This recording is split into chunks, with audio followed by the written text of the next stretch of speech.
In the 23rd chapter of Proverbs, Solomon, king of Israel, declares of man, "As he thinketh in his heart, so is he." And we have long held this to be essentially a religious statement.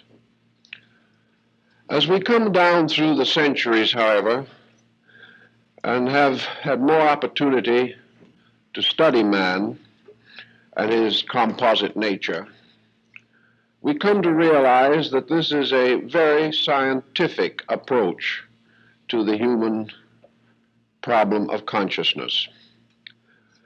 The individual has an inner life, and this inner life was anciently regarded as the life of the heart, as distinguished from career, which was the life of the mind.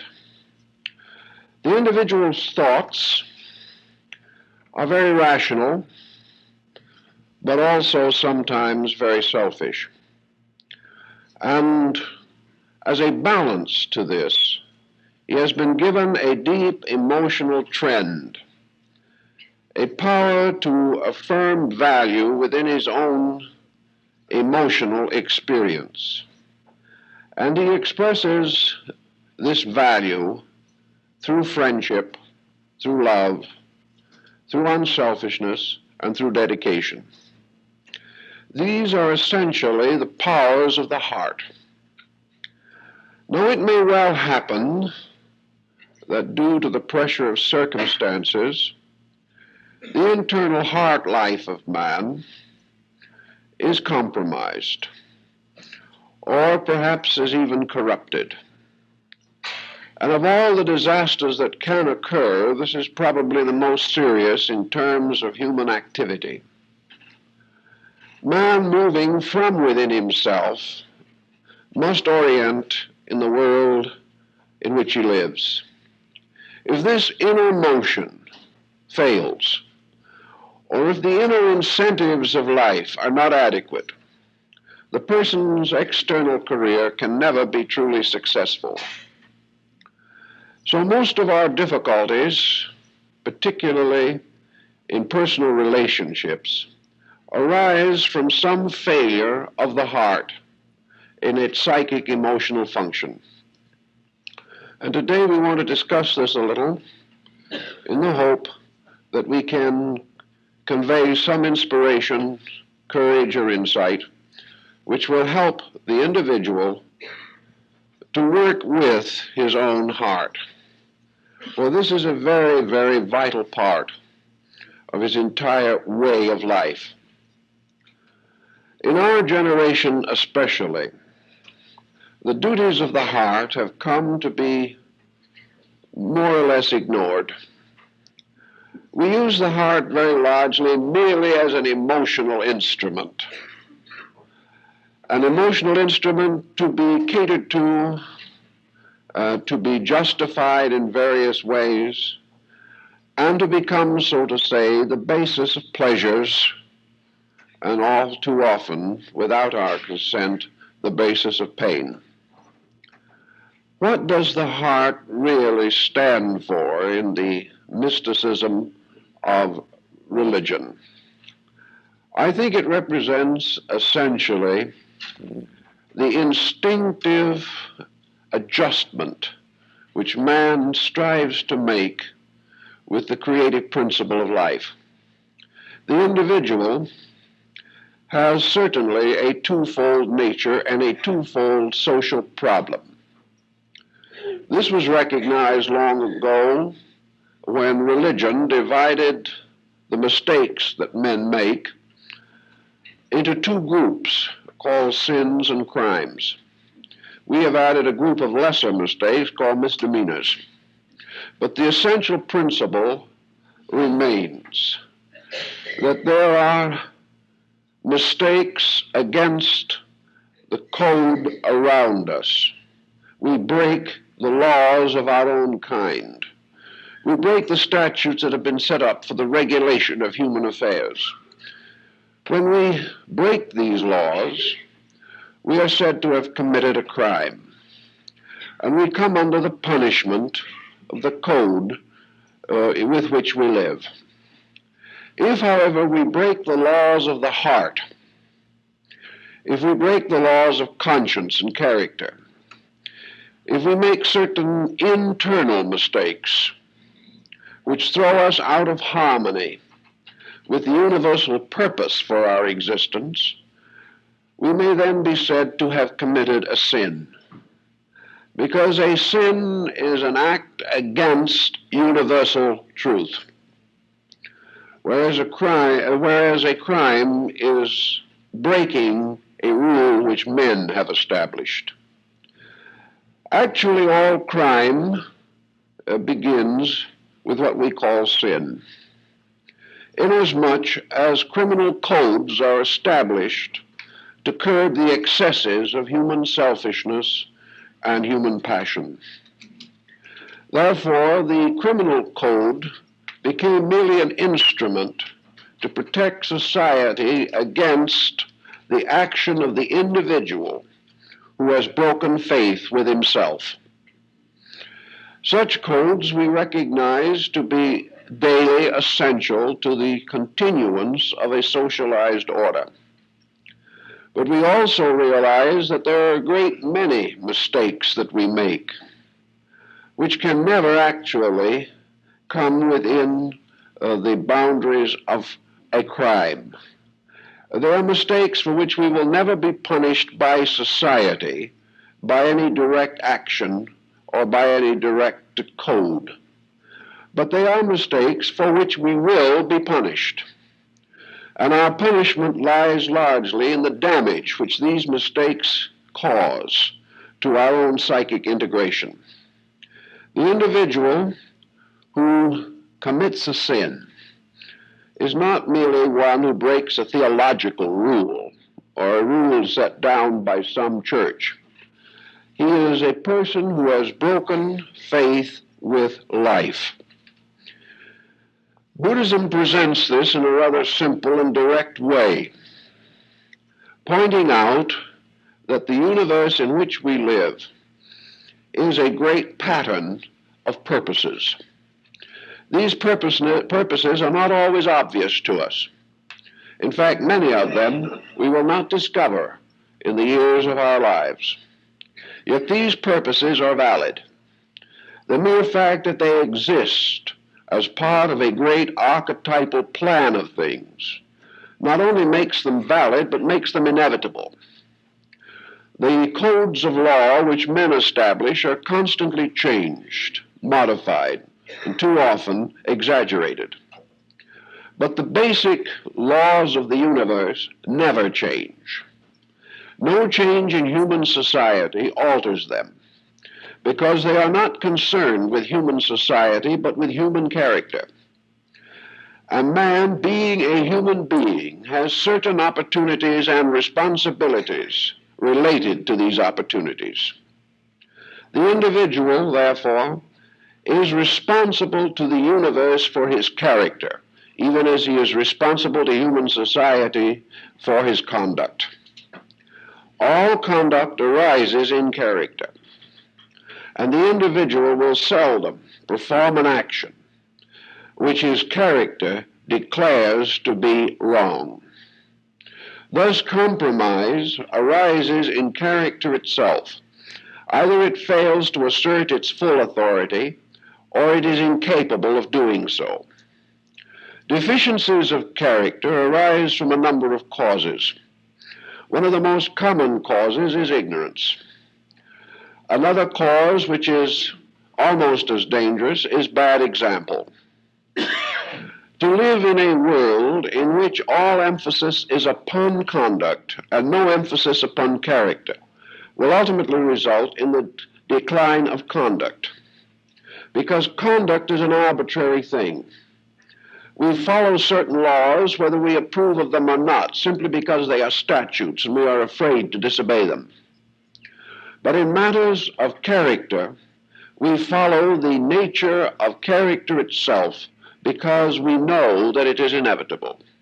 We know that it is the one way in which we can hope for personal happiness and security.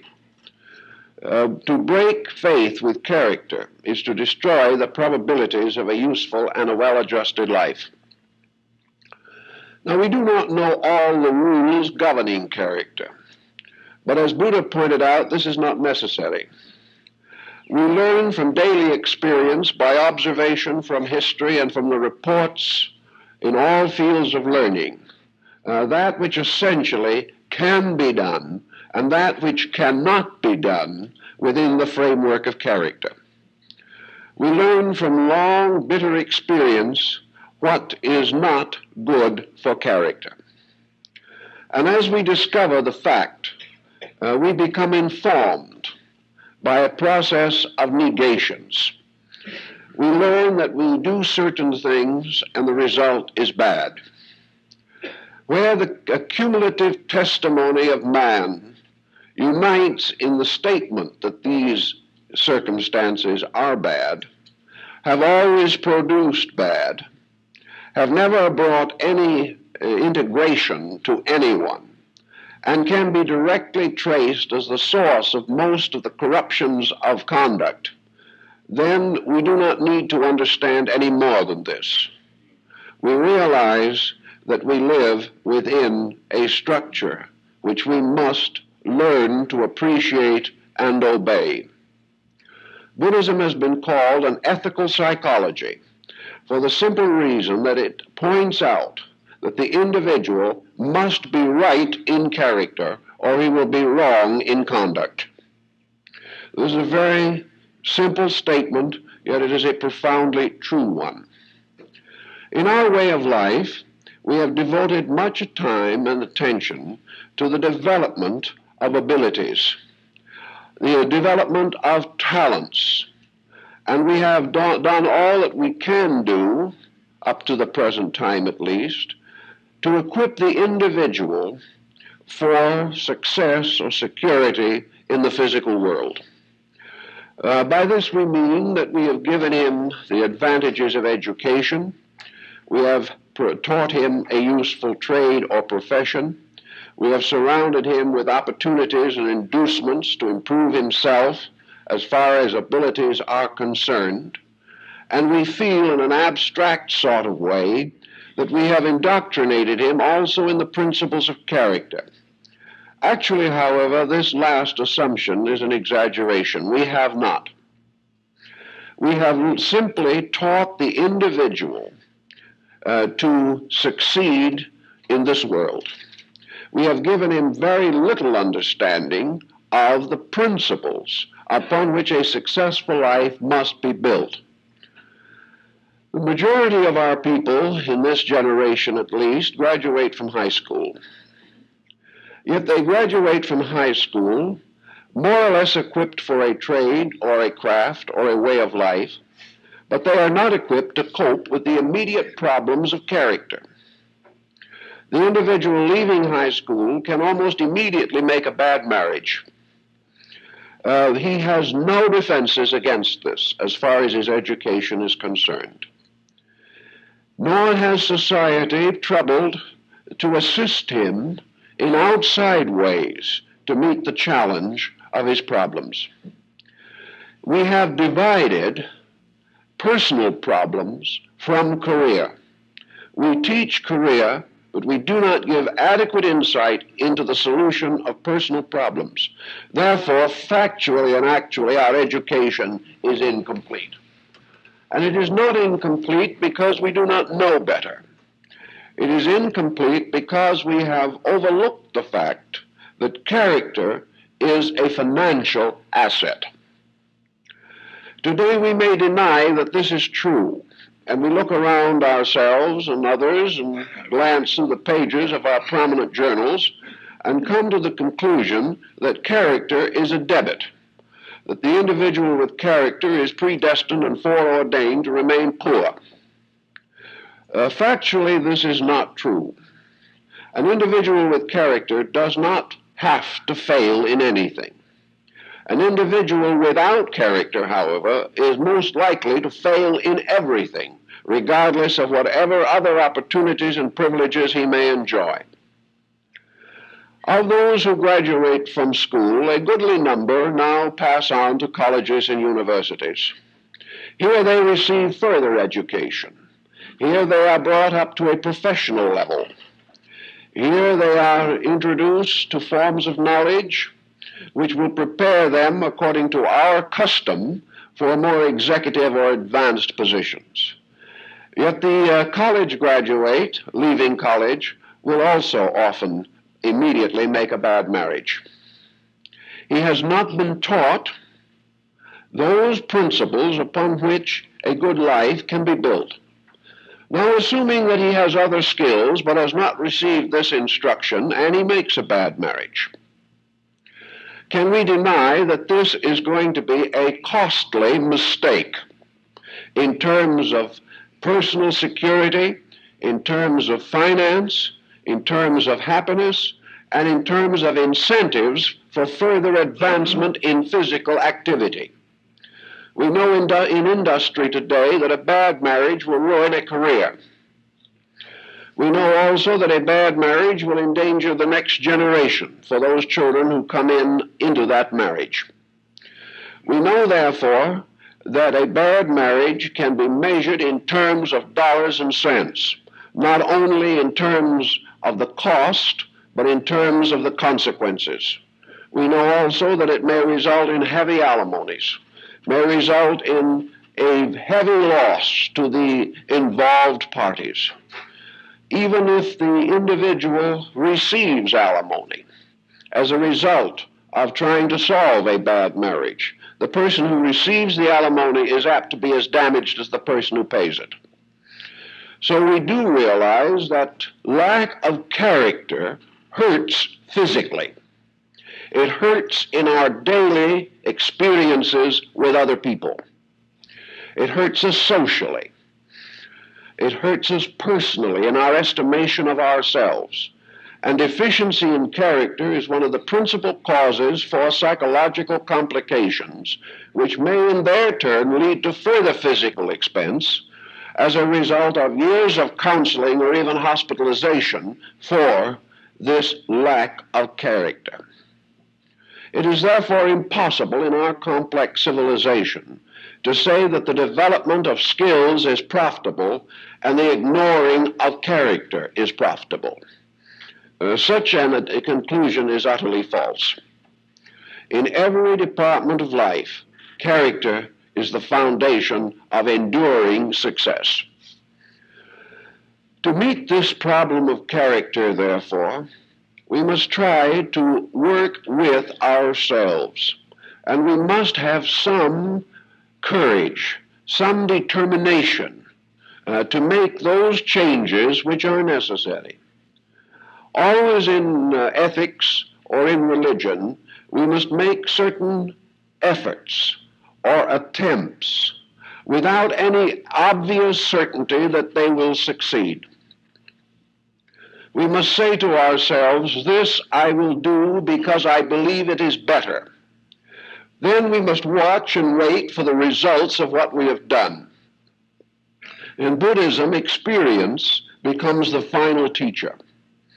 If, as the result of a certain action performed thoughtfully and intelligently, a better result comes to us, we then know that we are moving in the right direction. If, as the result of a thoughtless action or a selfish one, difficulties increase and peace of mind and security are threatened, then we know that this is not good. So finally, each person must work out his philosophy of life on his own skin. He must work it out in relationship to what things happen to him as the result of what he does. This becomes the basis of fact. This becomes the basis of the most certain truths that we are able to understand. And character builds gradually upon the evidence of its own need and also upon the demonstration of its own value. Now, many persons have looked through the ages to religion for character. And largely speaking, if we take the whole picture in consideration, religion has contributed to character. Religion, wherever we find it, for example, does require certain discipline. Most of this discipline in religion is under the general heading of obedience. The individual learns to obey the laws of God as these laws are revealed through the scriptures of his faith. He also learns to obey certain rules, statutes, and codes established by his religion. Some of these may be good, some of them may not be very good, but the experience of the individual is that he learns to discipline his conduct in terms of a conviction. He learns to do things that he knows he ought to do, rather than drifting along through the years doing only the things he wants to do. He also learns the danger of the evasion of fact. He learns how desperately he can get into trouble when he tries to run away from a difficult decision. He learns also how tragic his life can be when he considers only himself in a decision. And gradually rejecting common responsibility moves further and further into self-centeredness. The experience of humanity from the dawn of time proves conclusively that selfishness does not pay. Now, we have to estimate, however, what constitutes payment. We know that many selfish people are successful in this world for a time. But if we look into their lives, we will find that these people are unsuccessful in the terms of every value that is meaningful. They are desperate, forlorn, unhappy, unadjusted people. Because success without character, success without conviction, brings no peace of mind, peace of soul, or serenity of spirit. Thus, we have to decide what we want by success. Do we mean by success that we want certain physical comforts, and in order to pay for these, we are willing to be miserable for a lifetime? Now, it doesn't seem as though this decision should be forced upon us. The average person today feels that he ought to be able to do what he pleases and have a good time all the way along. Nature, however, denies this. Not because it does not want man to do those things which bring happiness, but because nature itself has a definition of happiness. And in nature, happiness arises from keeping the rule and not from breaking it or ignoring it.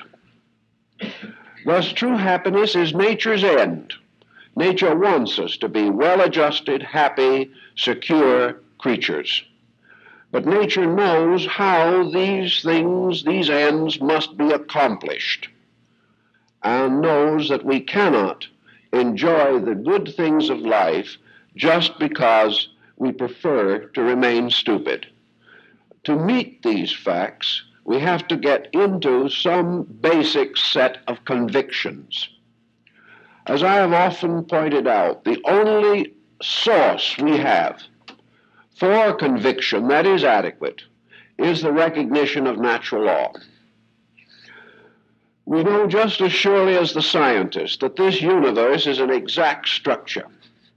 And we have begun to realize that our emotional lives are exact structures.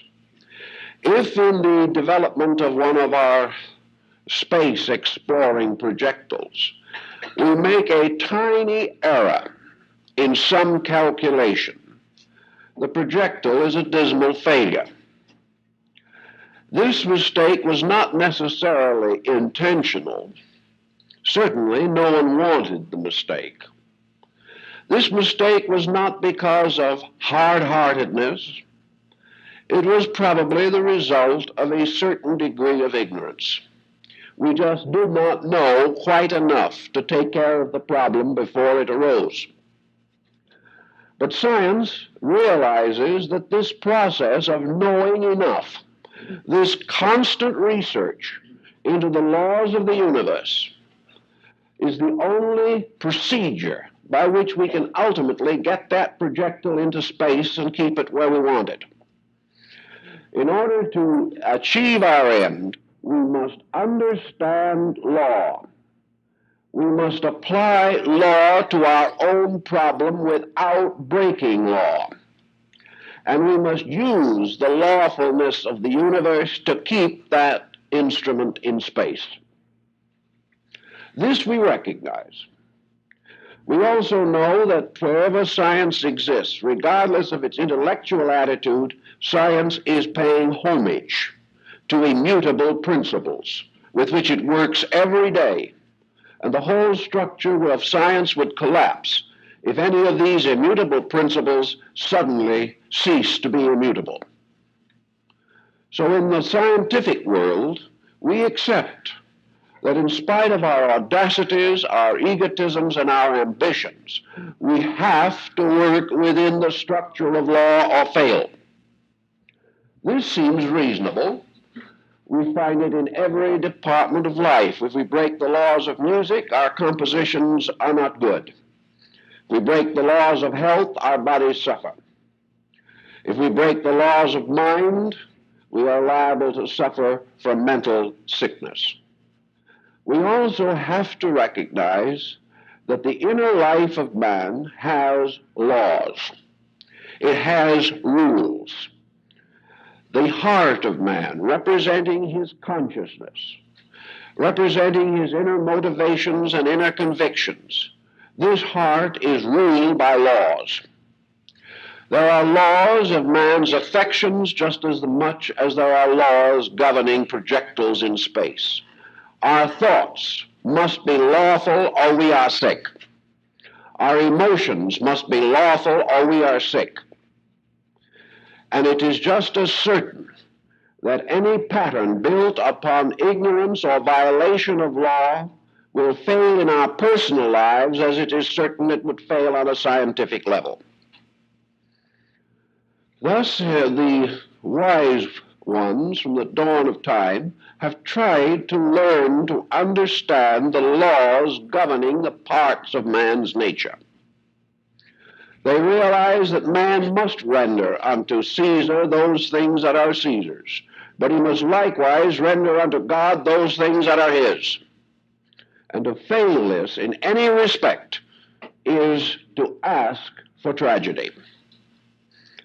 Now, tragedies are of varying degrees.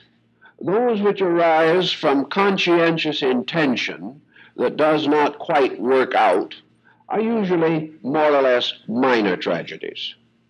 And when we are faced by a major tragedy, if we search inside of ourselves and examine our motives honestly, we will realize that we are the cause of our own trouble. Somewhere we have violated those rules which apply to the way that a man must think in his own heart. Nature requires absolute honesty. It will settle for nothing less. And where the inner life of man, because it is secret, is permitted to be dishonest, this can never be concealed from the outer conduct of that person. Ultimately, these mistakes will come through to burden and trouble our daily existence. Today, we are obviously in a bad spot from these very causes. Every time we read a paper, we are offended by the news. Everywhere we look, we see evidences of increasing corruption of principles. We see more and more selfishness and less integrity. But we are not going to measure this just in terms of what we see, nor can we afford to sit back, as some will do, ignore all this and say, so what? We never had it so good. Is this true? I would very much doubt that it is true. In 1960, which is the last year on which we have really clear statistics available, 1 out of every 27 children in the United States was a juvenile delinquent. This is not good. At this time in the United States, there is a suicide every 20 minutes. This is not good. At this time in the United States, we have better than 1.5 million alcoholics. This is not good. We can say we never had it so good. But what we mean is that at this particular moment, we as individuals have the idea that we're getting along pretty well. For the rest of the world, so what?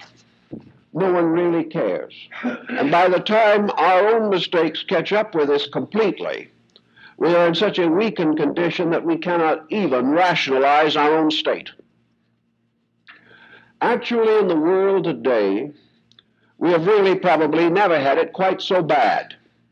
But this badness is so completely obscured by a great financial inflation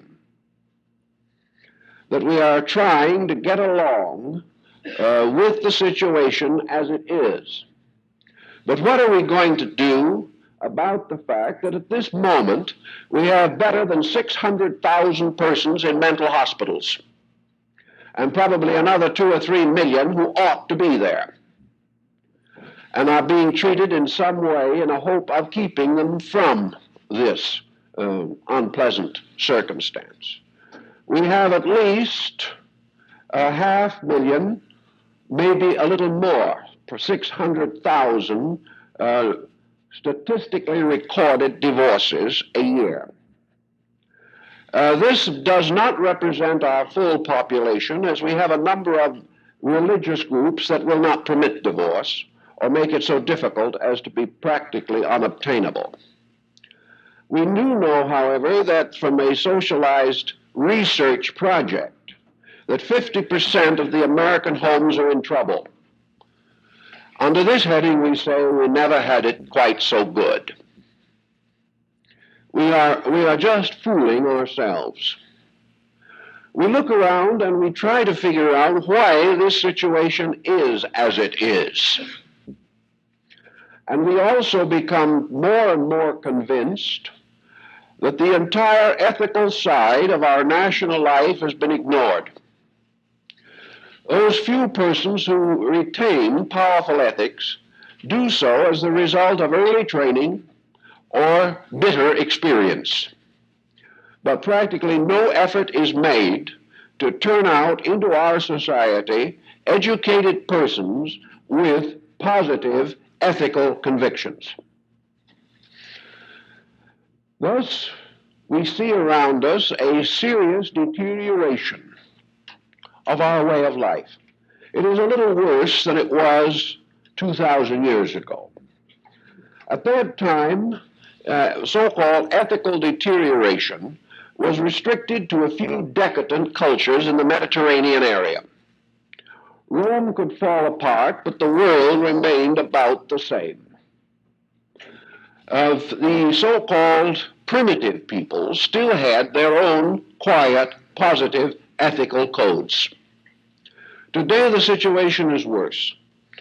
The great spread of communication and transportation has brought our ways of doing things to practically every backward people on earth. They are all copying us, and they are becoming unethical as rapidly as possible. They are also sacrificing the codes which they once held because they are convinced by general appearances that if they want to be rich, and powerful, they must follow the ways of Western man. As a result, in every nation, crime is increasing, and so is juvenile delinquency. In every nation, it is becoming more difficult to find honest craftsmanship. We have continual dissension, argument, and debate. And wherever this way of life touches, crime goes up, divorce increases, and the sufferings that strike directly at the life of man become more numerous and more desperate. So we have to come back to the problem of the individual himself. Each one has to decide for himself whether he wishes to be happy or not. If he wants to be happy, if he realizes that happiness is at the root of success, and that success without happiness is meaningless in the long run, then he must do those things which will help to make him happy. And he must do those things which nature says lead to happiness, because nature will not change. Now, some people live under the idea that nature's observant eye occasionally looks in some other direction, that there is no reason to assume that nature can catch up with the mistakes of every private citizen, that there must be some way in which we can quietly carry along our misdeeds with dignity and outwit nature. It cannot be done, because nature is not an observant thing. Nature is not someone sitting somewhere watching us. Nature is an involved problem of laws operating in us and through us. It is not any more possible to fool nature than it is to fool our own stomach, because actually nature is working in the intricate complexity of our own character. What we do affects us, whether anyone else knows it or not, discovers it or not. Nor is there any way in which we can divide our action from the inevitable consequence which that action sets up in our own chemistry. Thus, it is not that we are being watched. It is that everything that we do has a result of some kind, has an effect inherent in it, and that effect will have its way and will come out regardless of any effort we make to conceal it. Today, we leave this ethical problem, this problem of internal regard, largely to religion. If religion was a little more vital in its direct contact with things, it might help us to sustain an ethical character. It wants to, it tries to, but it is unable to achieve too much because of the fact that it is hopelessly separated from the daily life of the person. Religion is a thing apart. In the United States, we have 100 million nominally religious people. This is a lot of folks. But unfortunately, it is from this same group that crime, delinquency, and domestic incompatibility arise. It is from this same group, for the simple reason that religion as a separate thing is not strong enough. We do not give it sufficient attention. We do not devote to it the same thought and care that we devote to the pursuit of our trades and professions. We go largely to listen, not to act. And we have not recognized that religion is finally ethics, and that ethics is finally science. We do not realize these parallels or their importance to us. By degrees, then, by attitudes of other persons, by the very depreciation of religion in our so-called physical way of life, we are weaned away from convictions that might have use or value. Or we become offended at religion because of the conduct of persons who claim to practice it, which is also a great mistake. For religion is not a person misusing it. It is a principle which endures. The individual who misuses it breaks faith with it. He does not represent it. The only place where we really can get at some of these problems is to go underneath the mind, which is always justifying, always explaining, and always trying to prove that we are right. To each individual, his mind is a sort of private defender. He has allowed it to justify his own desire in almost every instance. Instead of using the mind to find out what is true, The individual uses it to find out how he can get what he wants. The mind has therefore come under such tremendous pressure in our economic way of life that by itself and of itself it cannot be depended on. 25 centuries ago, Buddha was profoundly suspicious of the mind as an instrument. And after all this passing of centuries, we are becoming more profoundly suspicious of the fact that he was right. We begin to realize that what he said was essentially true. Behind and beneath the mind, however, are certain primordial desires, which may be considered as almost atavistic. They arise out of the dawn of human experience.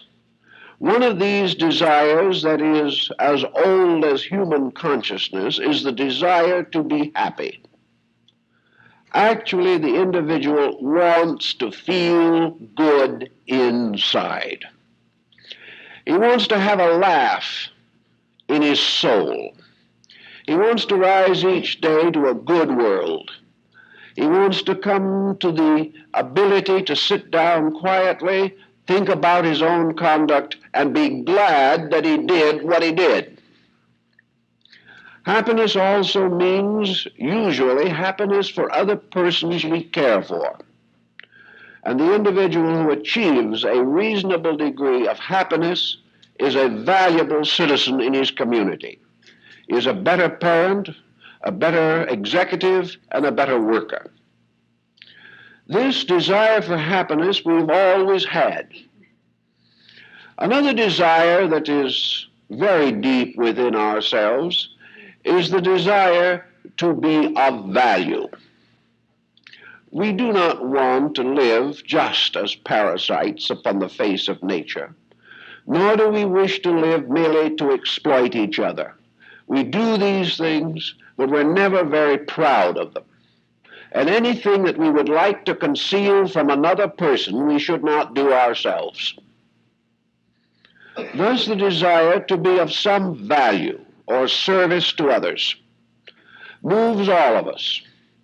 We do not necessarily feel we must make careers of service, but we like to be appreciated because we have done something worth appreciating. We like to also have the feeling within ourselves that every day we are gaining on something. We would like to believe that every day we know a little more than we did the day before, that we can do things a little better, that we are gradually coming to excel in something. We like to have the feeling that we are able to do something very well. We like to have the feeling also that we are self-sustaining creatures, that in the emergencies that arise, we can take care of ourselves spiritually, ethically, morally, and physically. When we have these kinds of feelings, we feel better. We face life better. If, however, we look into our own natures and find that we are inept in all of these things, or most of them, we are not proud of ourselves. We are not glad that we are alive.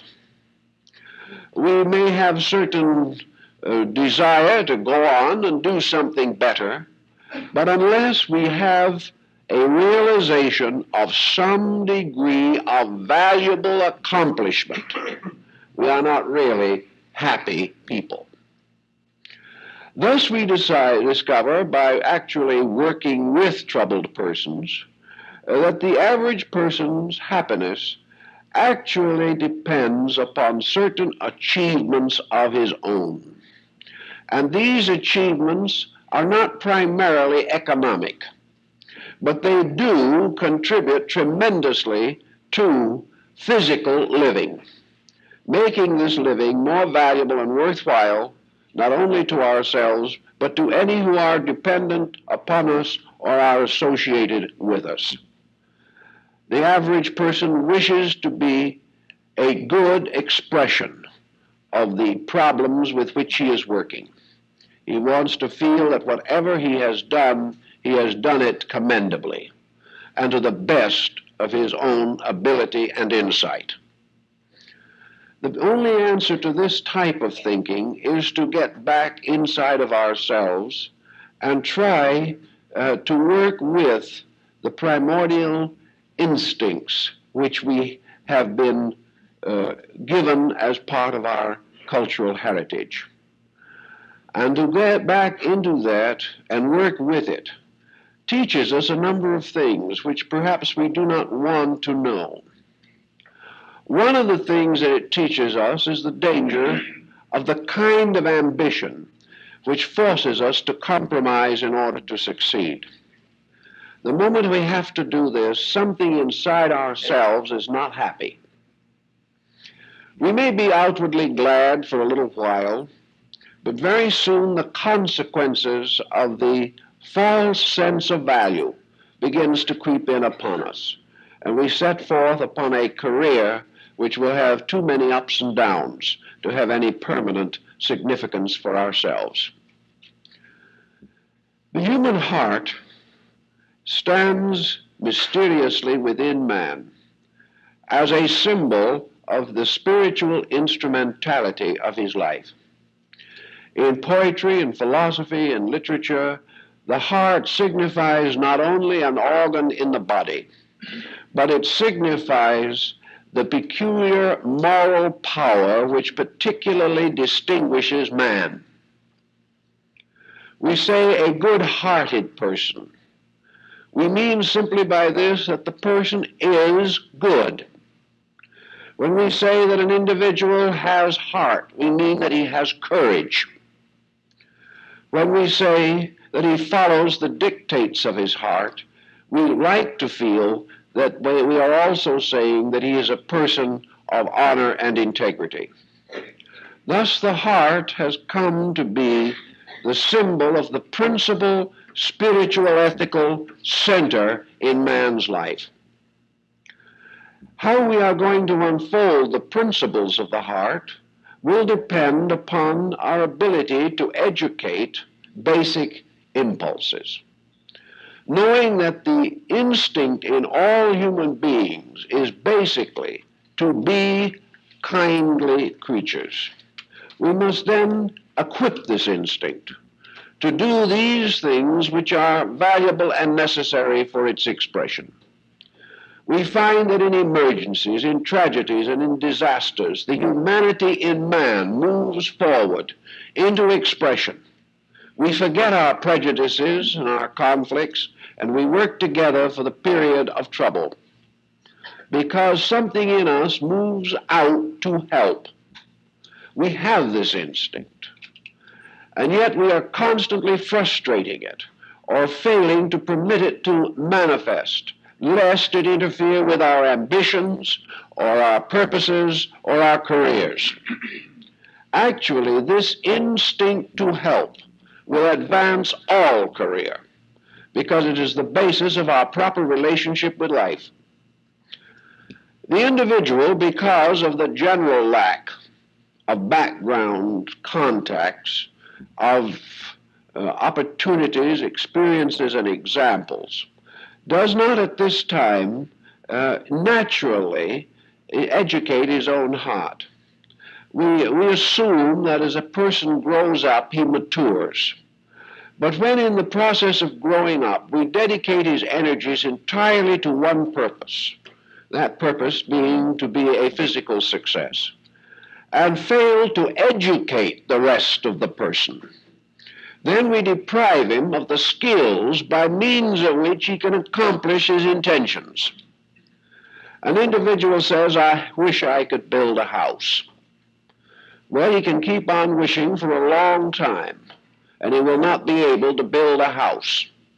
But if he has a sufficient desire to build a house, so that he studies the arts, crafts, and trades necessary to build a house, he will have the proficiency to do so and can build a house successfully. An individual says in his heart, "I would like to be good. I would like to do good." And he keeps on saying this.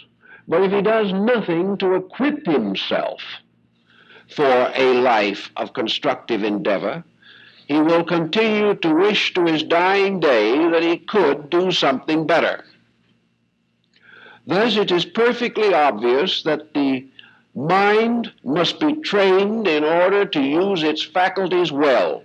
And it is equally true that the emotions must be trained and disciplined if they are to give the individual support in positive directives. We cannot assume that it is necessary to go to school for 15 years in order to be a bookkeeper, but that we do not need any training at all in order to be well-integrated human beings. Nor does it follow that being a bookkeeper or an accountant or a jurist or a physician, that these achievements will compensate for the lack of ethical maturity. They will not. They will only cause us to compromise the professions and trades for which we train ourselves and gradually build trouble and sorrow for ourselves. Now we start with the heart. How do we train it? I think one of the things we have to do with this is the same as has been recommended in Zen and most other mystical disciplines. Namely, that we cannot train the heart by an objective procedure. There is no use taking the mistakes of our society and instructing our heart in them. We do not need to assume that those forms of instruction which have brought us to a point of cumulative selfishness are going to be any wiser or better if we bestow them upon our emotional nature. This is not the problem. Actually, also, the mind and the emotions are different instruments. They cannot be educated in exactly the same way. The mind is educated by taking on knowledge. The heart is educated by casting off error, and the two processes are completely opposed to each other. One of the things that we have to do in order to educate the heart is to gradually relax away from those false pressures by means of which the heart is enslaved to the wrong goals or the wrong ends. The mystic has always assumed that if he could attain a properly worshipful and worshiping feeling within himself, that he would find that his heart is a kind of temple, a sanctuary, a church, a shrine, some place where the individual can come quietly and reverently into the presence of the indwelling divinity in his own nature. Now, those who have less religious instincts may have difficulty in conceiving that they are going to come into the presence of an internal divinity. But perhaps for these people it is enough to assume or to feel that they are going to come into the presence of the deepest and most indwelling integrity that they will ever know. Actually, the heart of man is very close to life. It is closer to life than the mind or the hand. The heart of the human being is therefore the mainspring of the best part of himself. And for the most part, even under evil conditionings and unfortunate examples, the heart does retain a large degree of its basic integrity. Thus we find even individuals who are hardened criminals will reveal some emotional integrities that are amazing. No individual is completely bad, and the last part of man to give up hope is the heart. So we must do all that we can to preserve this instrument so that it will not cease to believe in that which is good. One way in which we educate the heart is to concentrate upon the justification of those better instincts which are embodied in it. We know, for example, that we educate the heart by giving it beauty, by giving it music, by giving it great art. We know that we exercise and strengthen it by following pursuits of positive aesthetic value. We know also that we give it further strength when we contemplate the essential values in things. We give it more courage if we are idealistic than if we are materialistic. We give it greater value if we have a religious instinct than if we do not have a religious instinct. Everything that causes us to love the beautiful and to serve the good will help us to strengthen the resolutions of the heart. We also realize that as we go further and further into this world of heartness, that we become more sensitive to the responsibilities of living. The heart naturally accepts responsibilities while the mind makes the most of opportunities. The heart, if we permit it to, naturally opens, naturally confers itself, naturally seeks the joy, peace, and happiness of others. If it has been trained away from this point of view, if it has been conditioned adversely, then we must try to recondition it by every means within our power. We can recondition it often by a positive statement of belief. We can recondition the heart by becoming more concerned with spiritual value in a material world. We increase the power of the heart by association with constructive religious movements. We increase the power of the heart by becoming better informed about the lives of other people, because information, knowledge, and insight overcome our natural tendency to criticize and condemn. And criticism and condemnation are negative and destructive instincts which can arise in our emotional nature. Wherever we permit a negative factor to go uncorrected, we are endangering our own insight. We are endangering our own ability to know truth or to sense truth. And there is nothing that blocks truth as much as prejudice. And there is nothing more common in our world today than prejudice in thinking.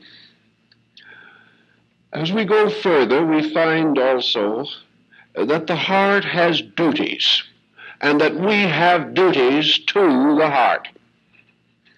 One of our great duties to the heart within us is that we set aside some part of our lives, some part of our time, to a direct effort to understand the heart, to know its meaning, to experience its desires, its purposes, and to share in the natural insight which it possesses.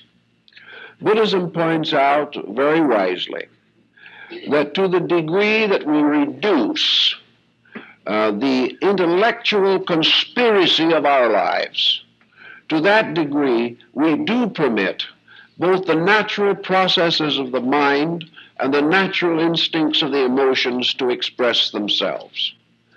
Man actually has to develop hard-heartedness because it is not natural to him and never will be.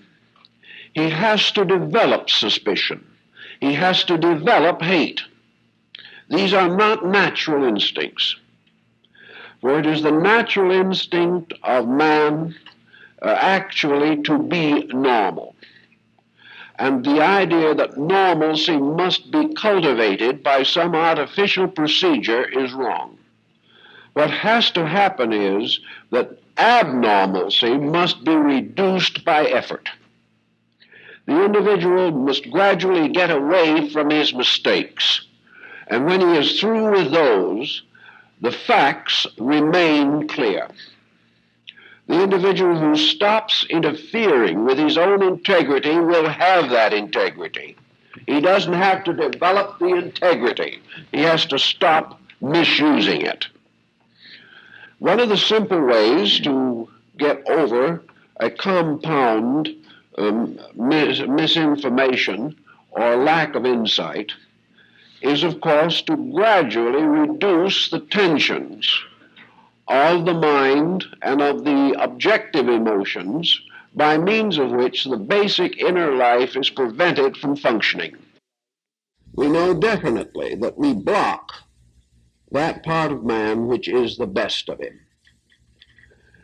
Mysticism has always taken the ground that we do not know how to be good. We really do not. But we know how to stop making the mistakes that have already hurt us. And somewhere, as we gradually overcome the mistakes, that which is left becomes clearly good. So in mysticism, we have this tendency to retire into quietude.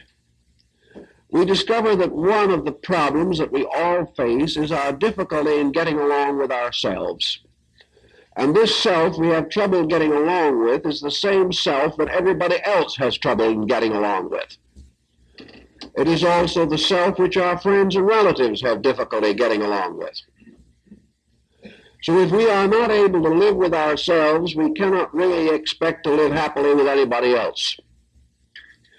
Now, most people, because of this lack of internal organization, are afraid of being alone.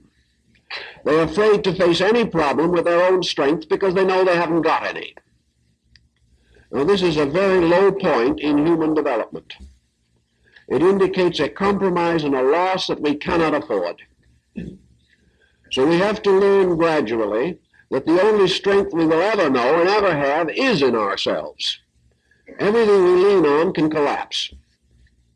Everything we depend on outside of ourselves will ultimately fail. And the more we lean, the weaker we are. The only problem that we can face intelligently is how to get in touch with our own strength. And the way we can get in touch with it is not to compromise it any longer. To begin the simple process of being able to sit down and think about ourselves and feel about ourselves constructively. There's nothing more important to modern man than what we call leisure. We have spent a great deal of time and effort cutting down working hours. One of these years we may finally arrive with a one-day week and a 1-hour day of work. This will probably please everyone until it happens. Then we will discover that all this extra leisure is only further opportunity to spend rather than to earn. And we will never be able to earn enough in a day to take care of 6 days of spending leisure. This situation simply means that we have no understanding of how to use leisure. We are now afraid of it. Instead of effort buying leisure, it buys tension. So in the search for value in ourselves, we must gradually learn to enjoy being with ourselves. We have to be able to sit down without falling into a hole. We have to learn to think without fear. We have to learn to be quiet without disliking somebody. These changes have to arise as the result of resolution and determination on our own part. We must begin to discipline the emotional center, which has never been disciplined really adequately by the majority of human beings. So this disciplining of our emotional center is simply the process of freeing it by a definite effort from all emotions which are not right, not justified, and not helpful. We have to do it.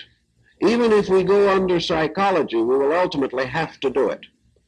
And if in the course of life we avoid this responsibility long enough, we may be rewarded by an emotional or mental breakdown. This has to be done because nature demands it. And for these demands, there is no escape whatever in any way.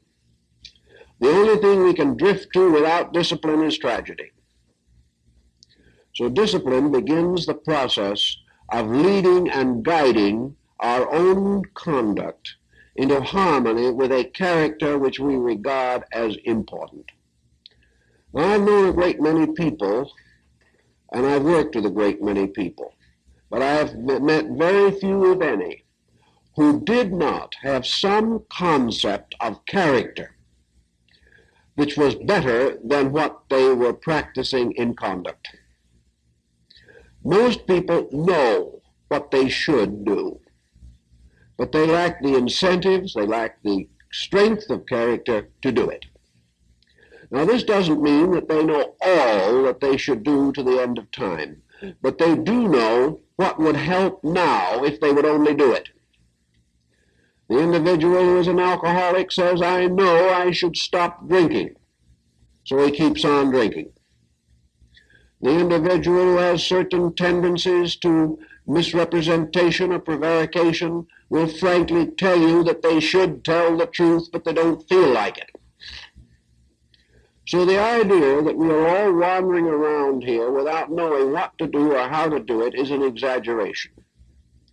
Every one of us has within an instinctive guiding principle. If we give it a chance, it will work. And even though we try to smother it, it still occasionally is heard from. And will continue to be heard from more and more desperately until something is done about it. So knowing what we should do next, we can sit down and we can say to ourselves, if I was someone else with no personal interest in this situation whatever, what would I know to be right? Beyond this, we must then proceed to lift our conduct and character above the compromise of our personal desires. We've got to begin to be true to character. If we do not, our race and our culture will perish. And only from this inner heart consciousness can we have that vision which can guide us and lead us. This psychic heart center in us is the most powerful instrument of value that we have. It is the only instrument that cuts through mentation. And as the Rig Veda says, the mind is forever slaying the real. So that we are constantly perturbed by the mind, and the great remedy lies in the heart. The heart also gives us great courage. It gives us the courage of sacrifice. It gives us the courage of martyrdom if necessary. It gives us the courage to go beyond those common duties and to perform those actions which are beyond the call of duty. The heart gives us the willingness to forget ourselves in the service of other things. The heart makes us unselfish, if we will permit it to. And it is only when the mind corrupts this unselfishness that we begin to pervert the heart, which is one of the most dangerous evils that can affect anyone. So in quietude and the relaxation of mind, we can gradually become aware of the doctrine of the heart. And we know that as we retire into the heart, we retire nearer and nearer to life itself. We are going out into space to explore life, but we will never find the answer there.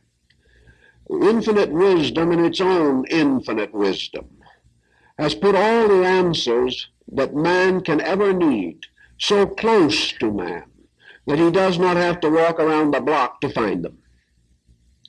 Nature has told us from the beginning that every question for which we need an answer, that answer is in man.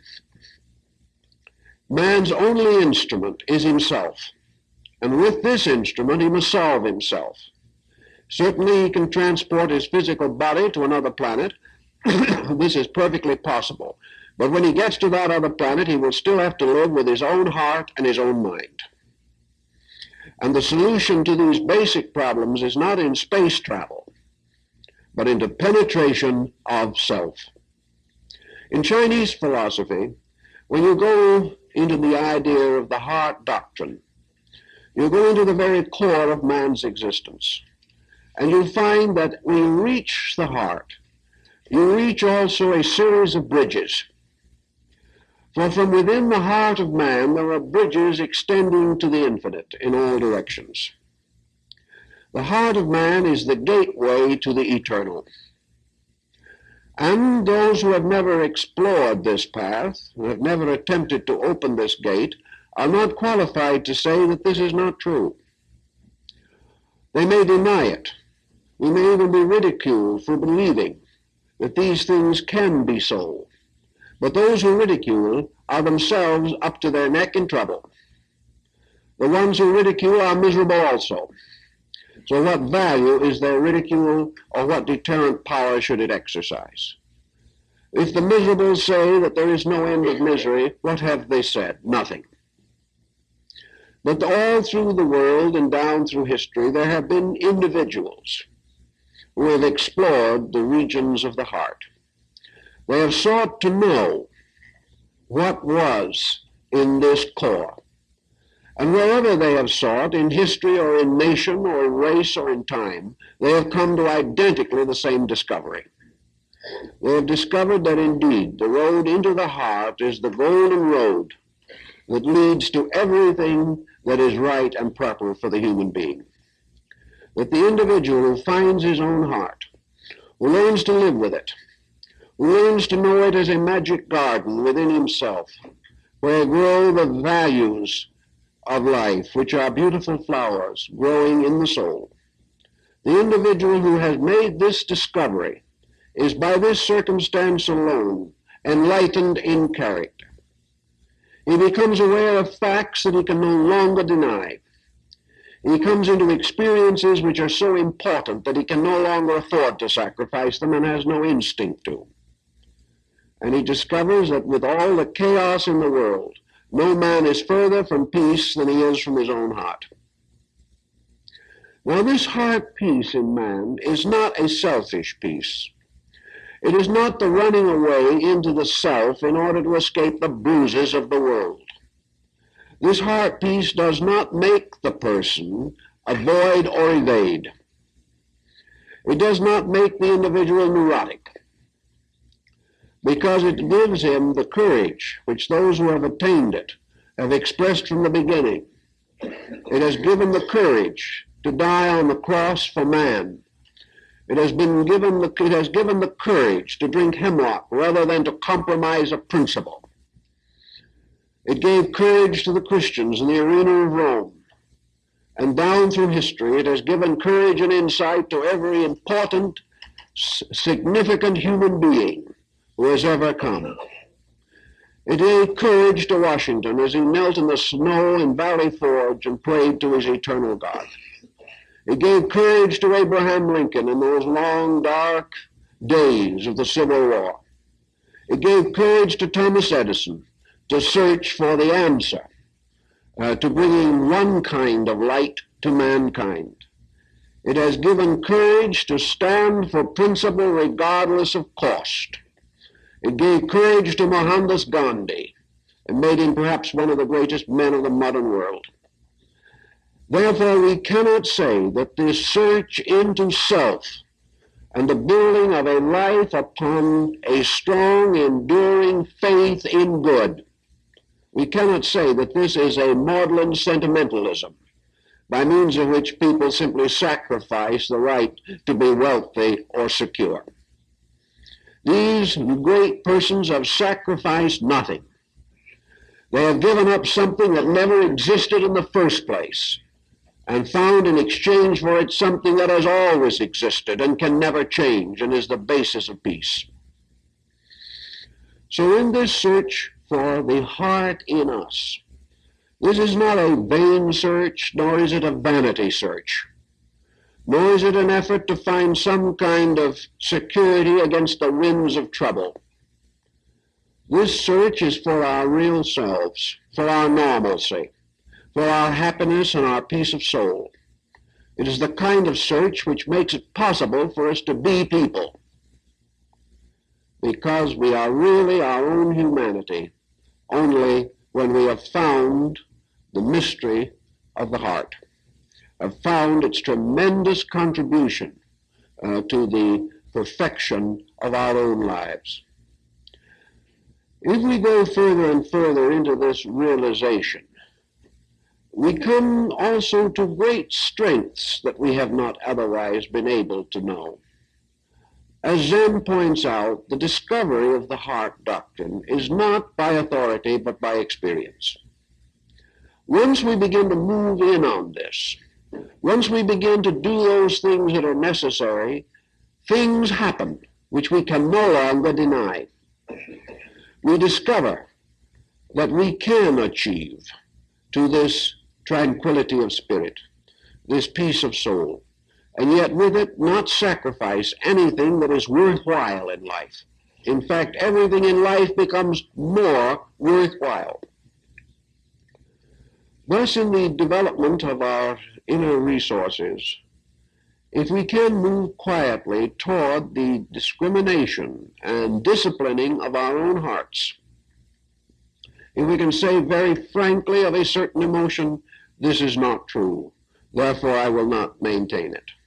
If we can say of a certain attitude, this is selfish, I know it is selfish, therefore I will not hold this attitude. Or if we can say this attitude might bring me a certain amount of reward, but it will do so at the expense of someone else, then I will not hold this attitude. One by one, we remove those attitudes which we cannot justify by consciousness within ourselves. Now, I know people who have worked very seriously and very hard with these things. They have given up a lot of things which other people might feel to be terribly valuable. But I've never heard of one individual who worked into his own consciousness who was ever sorry. Because for every small thing he seems to lose, he gains so much more.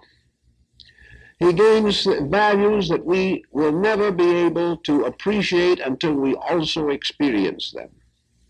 For through the heart we come not only to finally discover this lawful universe in which we live, but we discover something else, that this lawful universe also has a heart, and that behind every manifestation of natural law, there is a principle which might be termed eternal love. Through our own heart, we find the heart of the world. We find the heart of God. We find the heart of man. We also find the purpose which moves this great instrument which we call creation. We know that finally the universe, as man himself, is moved not by thought but by love. And science doesn't know what this love is, but it senses it in some ways also. It terms this love exactitude. It terms this love a certain instinct in the universe to demand good, to require it. It finds an explanation for this love in the proper relationship of parent and child. For if the parent does not discipline the child, it does not truly love the child. Whenever a parent fails to create character within the child, that parent actually does not love that child. It may have attachments, it may have selfish personal satisfaction in the child, but if the child is disciplined, the parent is bestowing upon it the greatest love of which that parent is capable. Therefore, nature, the universe, in its greatest love, disciplines man. It wants and demands that man shall be the fulfillment of a universal purpose. It wants for every human being that peace which man now wants in his own heart. The universe is working toward that. If the universe did not have peace in its consciousness, man could not, because man is merely a part of the universe. How can man love if the universe is loveless? How can man have any emotion that is not justified by the great energies of space that sustain all emotion? It is true that in other worlds and other spheres, these emotional energies may operate differently, but always they operate in harmony with universal law. So man's love is the proof of divine love, and man's love of God is the proof of God's love of man. And out of the great mystery of love come the only bridges that are real. become the only ways in which we can ever become one with life. We can ever experience life in its magnitudes. So by entering into our own quietude, into our own hearts, we truly discover the heart of God. We truly experience also the infinite security of this universe. We realize in a strange, mystical way that it is true that every sparrow's fall is marked, that it is true that every atom dancing in the light or mingled into the structure of some creature, that every one of these atoms is known, is recorded, and that its own destiny is governed by the same love that moves the universe. Gradually out of this experience of the intimacy of a beautiful universe, a universe always here, but man himself blocks it by his own denial of beauty. Out of this comes the wonderful realization of true security. The individual can then never be alone or helpless or inadequate, because he is in the presence of the fullness of all things necessary. He must only find the quietude that permits him to prove this to himself. And all that he can do to find that quietude is to cease disrupting it. We cannot say how he could penetrate step by step into this mystery, but we know how step by step he can come nearer to this mystery by dropping off those things which prevent it, those things which make the experience of consciousness impossible. Man cannot be dishonest and enlightened. He cannot be operating contrary to principle and enjoy the strength and immediate experience of principle. Yet in our day, there is nothing else that can solve our problem except principle. There is nothing by which we can rescue our way of life, individually or collectively, from its present difficulty except by character. And as each of us is a microcosm, a little world like the bigger one, if things around us fall apart for lack of character, so do we. And it is high time that each person should use everything possible to establish his character within himself as a great spiritual fact. And when his character is established, he will be called a man of good heart. We will say of him that he follows the dictates of his heart. We will say that he was great of heart. And we will also say, in some mysterious way, that he is close to the heart of God. And whether we accept God as a person or a principle, that which obeys experiences its life. We cannot look around us in this universe without realizing that we are looking upon something more than efficiency. We are looking upon an efficiency that has been fulfilled in beauty. We look out upon the sunset and the trees. We look at the birds and the flowers, and we have spent thousands of years as artists trying to capture the magnificence of these forms. We know around us everywhere there is incalculable beauty. This beauty is one expression of the love of God.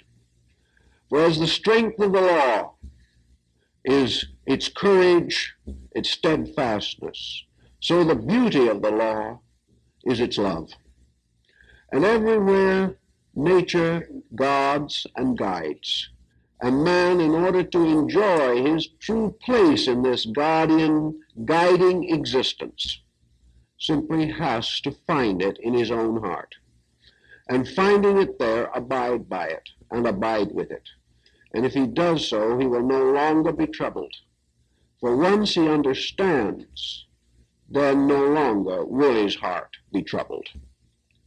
So everywhere, the heart of God and the heart of man are bridged by the simple effort of the individual to live an honorable, gracious, kindly life, catching and curbing in himself every instinct to contribute anything to the destructivity of life, no longer willing to harbor a suspicion or a criticism, but absolutely recognizing the fact, not denying the truth of things, but absolutely unwilling to emotionalize any negative factor.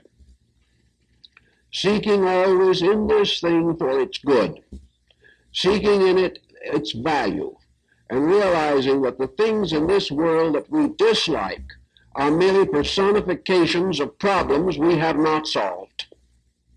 Therefore, that under each of these problems is an opportunity to do better, an opportunity to reach a condition of consciousness in which we can say, in this matter, I did the best that I knew, and I did the most unselfish things that I know, and I did that which was, in my conviction, the greatest good for all.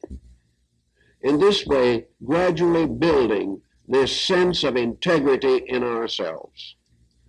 To do this is also to gradually develop those inner propensities of consciousness by means of which inner enlightenment steadily enlarges and strengthens in ourselves. For through the development of character, we come finally to the mystical experience of consciousness itself. This is nature's way. This was the path that was intended. This is the old road, and we must each of us follow it if we wish to come out of our troubles into peace and security. Time is up. Time is up.